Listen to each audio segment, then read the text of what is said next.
युद्धबंदीसाठी मध्यस्थ देशांनी तयार केलेला प्रस्ताव इराणने सोमवारीच फेटाळला।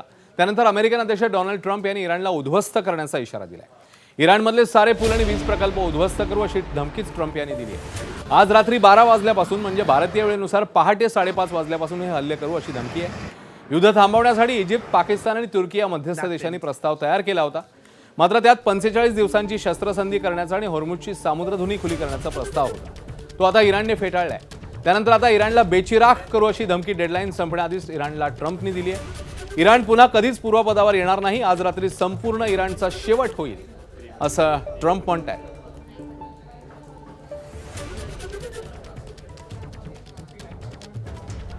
We want a world where oil and gas is flowing freely, where people can afford to heat their homes and cool their homes, where people can afford to transport themselves to work.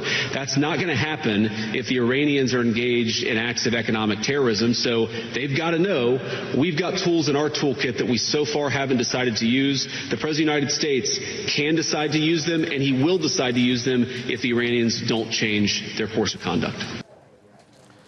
तर आंतरराष्ट्रीय घडामोडींचे अभ्यासक शैलेंद्र देवळणकर यांनी या सगळ्या घटनांचं, या घडामोडींचं कसं विश्लेषण केलंय बघूया। डोनाल्ड ट्रम्प यांचं नवं ट्विट हे संपूर्ण जगाची भीती वाढवणार आहे, असुरक्षितता वाढवणार आहे।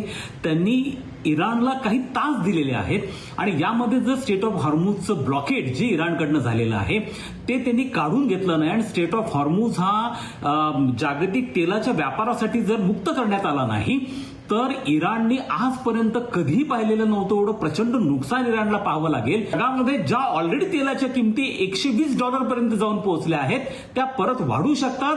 हा संघर्ष एका भयानक पातळीवरती अण्वस्त्र संघर्षाच्या दिशेने पण जातोय असं आपल्याला म्हणावं लागेल।